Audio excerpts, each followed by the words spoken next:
Yosa, kembali lagi di Kakoi Anime. Dan ya, ini dia full review manga One Piece chapter 1115 berjudul Kontingen Fragment. Chapter kali ini dimulai dengan cover story Yamato yang telah bersiap untuk keliling Wano dengan Hiyori serta Otoko membuatkannya bento. Nah, chapter kali ini dimulai dengan pesan Vegapunk yang kembali berkata, "Sekarang pasti kalian semua bertanya-tanya bagaimana dia atau Joy Boy itu bisa dikenal sebagai bajak laut. Dimana di satu sisi yang sama, Shin berada di Wano Kuni yang terdapat bendera Mugiwara Ichimi di sana, yang mana kita bisa melihat Momo, Kinemon, kemudian Otama serta Shinobu berada pada satu lokasi yang sama, tengah makan dango dan juga mendengar deden musi dari siaran Vegapunk tersebut. Yang mana Kinemon bertanya-tanya kalau sangat sulit dipercaya siaran asing bisa sampai ke tempat Wano Kuni ini. Lalu di satu sisi juga kita melihat seseorang menjelaskan kalau kita menemukan denden musi yang telah digunakan Orochi sebelumnya. Dan yap, kita bisa melihat denden musi tersebut, dan di sana pula Momonosuke mulai menaruh suatu komentarnya terhadap ucapan Vegapunk tadi itu. Jadi, kau adalah bajak laut seperti Luffy, Joy Boy. Tentu saja Kinemon yang mendengar ucapan Momo seolah-olah dia kenal dengan Joy Boy. Di sana Kinemon bertanya, "Kau mengenalnya, tuanku Momonosuke." Sementara itu, Shin dipotong ke sel penjara di markas Marine Gifford. Di sana ada rombongan Nyakit. Tunggu. Di sana ada rombongannya Demaro Black yang sebelumnya saat Sabondi cosplay jadi Mugiwara Ichimi. Kini di dalam penjara itu, di dalam sel tersebut, dia cosplay menjadi bajak laut Nyakit. Terlihat killer di sana berkata, "Joy Boy, siapa yang peduli dengannya? Aku yakin kau bisa mengalahkannya. Benarkan Kapten Kid?" Dan Kid di sana menjawab, "Tentu saja, orang itu sudah mati. Jelas aku ini jutaan kali lebih kuat daripada si Joy Toy itu. Oi, namanya Joy Boy lah." Kemudian Shin kembali ke Egghead. Terdengar kembali suara Vegapunk di sana dan kita melihat Vegapunk kembali berbicara. "Kalian semua harusnya paham, aku punya akses ke beberapa poneglyph. Tapi narasi yang tertulis di sana jika digabungkan jelas menceritakan sebuah sejarah tentang perang besar di masa lalu. Saat periode itu, Joy Boy menghadapi sebuah musuh organisasi yang sekarang kita kenal sebagai World Government." Dimana ya, mendengar itu, para Marine yang ada di sana langsung refleks berkata, Tunggu, bukankah itu kita?" Dan salah satu di antara lainnya mengatakan, "Ya, dia juga mengatakan kalau Joy Boy itu seorang bajak laut." Sementara di halaman berikutnya kita melihat Warkuri berteriak atas nama Vegapunk. Sembari kita melihat dia terus mengejar Luffy, Dory dan juga Brogy di sana. Sementara itu, di sisi lainnya, Mas berjalan di koridor di laboratorium, di mana dengan haki rajanya dia berhasil menumbangkan beberapa deden musi di sana. Tapi ucapan Vegapunk di sana masih berlanjut, alias Mars tidak satupun berhasil menghancurkan siaran Vegapunk tersebut. Dimana kemudiannya Vegapunk berkata, "Saat itu mereka hanya orang-orang yang menyatukan kekuatan, koalisi sementara yang berisi 20 kerajaan yang berbeda. Bisa aku asumsikan kalau aliansi ini adalah satu-satunya cara untuk menghadapi pihak Joy Boy. Sayangnya penyebab konflik ini masih belum aku ketahui. Jadi aku tidak berani mengatakan pihak mana yang salah ataupun yang benar. Tapi aku bisa katakan kalau perang ini adalah pertarungan antara dua ideologi yang berseberangan." Dan di sini kita melihat siluet Joy Boy dalam bentuk Nika menghadapi para bangsawan itu. Lalu kemudiannya di sana Shin perlahan mulai menuju ke Pulau Zou. Terlihat Zunisa memiliki dialog berupa titik. Dan sepertinya dia mendengarkan siaran Vegapunk juga. Karena orang-orang di dalam sana di Zou mereka juga mendengarkannya, walaupun ya tidak ada adegan yang memperlihatkan kalau mereka juga tengah mendengarkan hal tersebut. Tapi yang jadi menariknya di sini adalah Carrot memakai baju baru sebagai pemimpin di sana, sementara Wanda memakai baju masketir bersama masketir lainnya. Ini menarik, kenapa mereka seperti melakukan suatu persiapan. Dimana di momen yang sama Vegapunk juga berkata, aku sudah bilang, Joy Boy hidup di zaman yang fantastis, peradaban yang sangat maju, sampai sulit dipercaya kalau peradaban itu terjadi atau ada di 900 tahun yang lalu. Lalu senjata-senjata yang ada pada masa itu sangat jauh lebih modern daripada ilmu pengetahuan kita saat ini. Di mana mendengar ucapan Vegapunk itu, salah satu kelompok kecil di kapal kecil ada yang berteriak, apa yang telah dikatakan kepala kacang itu? Dan ternyata itu adalah Foxy Pirate. Dan kita bisa melihat sepertinya dia telah mengalami lost streak yang sangat gila, karena terlihat di situ di kapal kecil itu hanya mengisahkan 2 anak buahnya saja, dan mereka terlihat kelaparan pula di atas kapal kecilnya itu. Lalu di part berikutnya Vegapunk kembali berkata, teknologi seperti itu bahkan membuat orang jenius sepertiku terheran-heran, dan di sanalah letak masalah kita. Kemudian scene berpindah ke dalam lab. Di sana kita melihat Stussy dan juga Kaku, yang mana tiba-tiba Edison menghubungi Stussy dan memberikan suatu perintah kepada Stussy. Halo Stussy, turunkan pembatasnya sekarang dan segera pergi dari sini. Namun Stussy menjawab, tapi aku tidak bisa.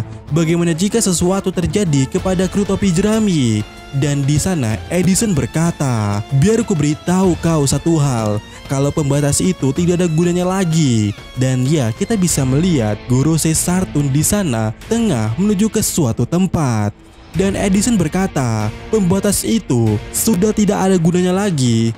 Tidak saat ada monster-monster di pulau ini yang bisa mengabaikannya. Kita sudah melakukan semua hal yang kita bisa lakukan untuk mereka. Aku yakin mereka pasti bisa melakukannya. Dan kemudiannya di part berikutnya kita bisa melihat Jinbe dan juga Zoro, yang di sana Nami menghubungi mereka dengan berkata, berapa lama lagi Jinbe? Dan di sana Jinbe berkata, maafkan aku, kami hampir sampai. Namun Zoro di sana mengatakan, kau tidak perlu meminta maaf. Kita tadi sangat sibuk di sana. Tentu saja, Nami mendengar hal itu sangat emosi di sana dan berkata, apa itu kau Zoro? Aku akan mengajarmu nanti. Dan di halaman berikutnya kita bisa melihat Nami di sana berkata, sekarang cepatlah ke sini. Mereka memindahkan kapal mereka untuk memblokade pantai bagian timur laut. Aku tidak akan pernah memaafkan kalian jika kita ditembaki di laut selagi kita melewati semua ini. Dan ya, kita bisa melihat kapal Elbaf telah dikepung banyak kapal marine di sana.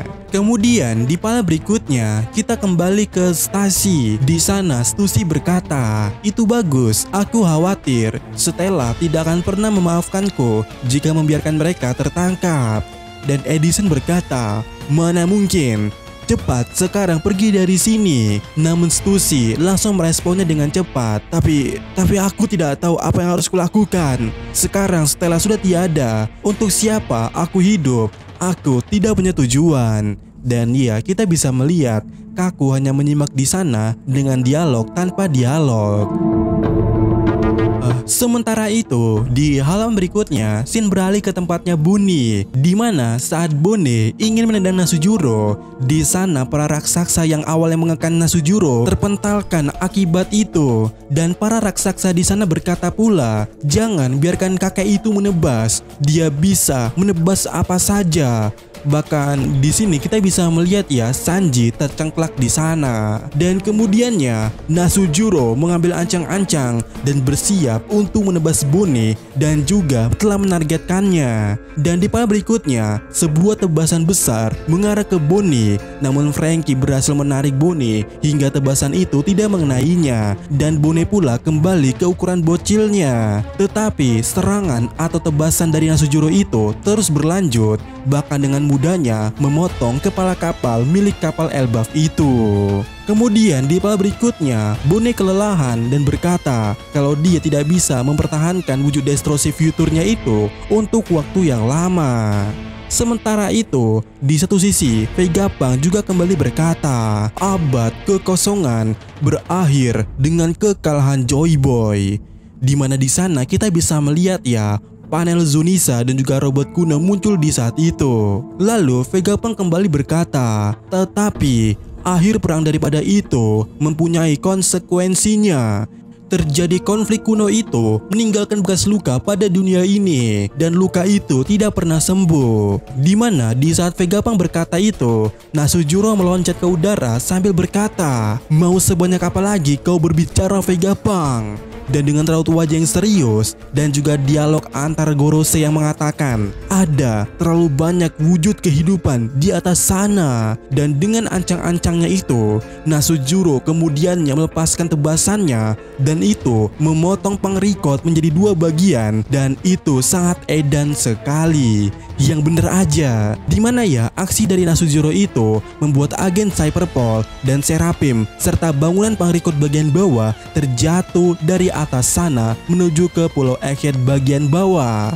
Kemudian di halaman berikutnya, Vegapunk kembali berkata, kita sangat tahu perjalanan antar pulau itu sangat sulit, lantas apa yang harus kita lalui sangat luas dan juga berbahaya.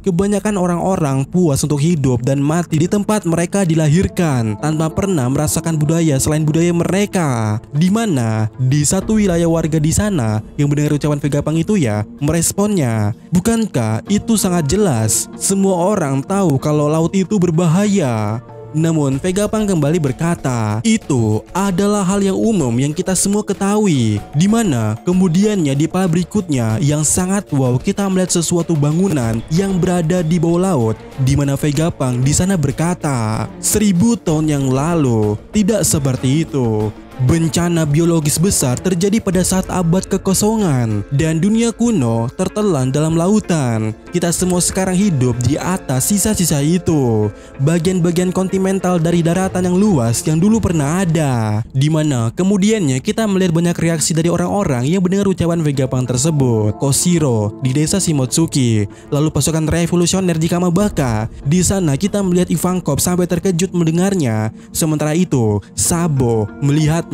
dengan tatapan serius dalam mendengarkan ucapan Vegapunk tersebut. Sementara di halaman berikutnya, di tempat desa Nami berada, orang di sana mulai tak percaya. Tapi Vegapunk kembali berkata, aku tahu ini sulit untuk dipercaya kata-kataku ini, tapi dahulu benar-benar ada beberapa daratan yang sangat luas. Perubahan pada dunia ini membantu menjelaskan mengapa sejarah 100 tahun yang lalu bisa tertutupi. Sesuatu yang terlihat sangat mustahil, tapi itu masuk akal jika kau mempertimbangkan semua kesimpulan yang kukatakan tadi itu. Hanya dalam 1 abad rata-rata permukaan air laut naik setinggi 200 meter. Tentu saja orang-orang Marine yang mendengar ucapan Vegapunk itu langsung tak percaya dan bertanya-tanya. Bahkan di sana juga ada Marine yang mengatakan kalau tinggi kapal perang ini aja 60 meter. Tidak heran kalau dunia bisa hilang kalau setinggi itu. Tapi ada Marine lainnya yang menegur mereka untuk tidak usah mendengarkan omong kosong dari Vegapunk tersebut. Karena kita punya tugas, dan juga para Seraphim serta Cyberpol terjatuh dari atas sana. Ayo selamatkan mereka. Sementara itu di Mockton mereka kembali tertawa. Hoy, apa kau dengar itu? Ceritanya semakin tinggi. Orang tua itu sudah gila dan sangat konyol sekali. Tapi dari semua orang yang tertawa di sana, menariknya ada satu orang yang terlihat diam dan dia sangat simak atas ucapan Vegapunk tersebut. Wow, siapakah dia? Ini anomali soalnya. Kemudian di tempat lainnya di kerajaan Sakura di kampung halaman Chopper di Drum Island, kita bisa melihat rombongan kerajaan di sana Dalton dan juga Kureha tengah ngobrol di sana. Di mana Dalton bertanya, apa itu mungkin terjadi? Dan Kureha menjawab, bahkan sampai sekarang dunia masih terus menarik. Kemudian di tempat lainnya, di tempat Miss Golden Week berada dan yang lainnya, di sana juga mereka sangat heboh. Bahkan warga di sana sampai berteriak, kau tahu gunung itu tingginya sekitar 200 meter. Dan warga lainnya berkata, jadi maksudmu benda yang walaupun setinggi itu tetap akan tenggelam? Itu ngeri sekali.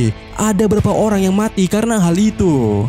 Kemudian di halaman berikutnya kita bisa melihat Vegapunk kembali berkata, itu memberi kita banyak pertanyaan, bagaimana dan kenapa banjir itu bisa terjadi seperti itu. Biasanya pikiran kita akan bertanya-tanya itu adalah bencana alam bukan? Tapi aku bisa katakan dengan sangat yakin kalau itu tidak benar. Ini adalah bencana yang dibuat. Tentu saja Morgan yang mendengarnya langsung berteriak, kau pasti bercanda. Tapi di sana Vivi langsung menutup mulut Morgan dan Vegapunk kembali berkata seperti ini, jika bencana ini terjadi secara alami, pasti akan ada catatan mengenai tanda-tanda bahaya awal dan beberapa abad sebelumnya. Lagi pula ini adalah kejadian yang akan mengubah dunia. Tetapi pada semua penelitianku tentang ilmu meteorologi, geologi, ekologi, dan atmosfer mengkonfirmasi kalau tidak ada tanda-tanda alami bencana itu akan terjadi. Sangat mustahil untuk perubahan drastis seperti ini terjadi secara spontan hanya dalam waktu 100 tahun. Yang berarti penyebabnya ada pada hal yang lain. Dan kecurigaanku itu terjawab beberapa hari yang lalu saat aku menganalisa permukaan laut di dunia saat ini. Ini akan sulit diterima, tapi bencana 800 tahun yang lalu disebabkan oleh teknologi senjata kuno yang mampu menenggelamkan dunia ini. Dan faktanya senjata dengan kekuatan itu masih ada dan mereka hanya menunggu untuk digunakan kembali. Dengan kata lainnya, perang besar yang terjadi pada masa itu, pada abad kekosongan, masih berlangsung. Dan ya, saat Vegapunk berkata seperti itu, kita melihat reaksi dari Mars, kemudian Saturn, dan juga Mercury. Sementara itu, di Marijoa, di Taman Bunga, kita melihat Im-sama di sana. Dan ya, wujudnya tentu saja masih siluet. Dan chapter kali ini ditutup dengan komentar editor yang berkata, sang jenius menerangi sejarah yang terlupakan. Well,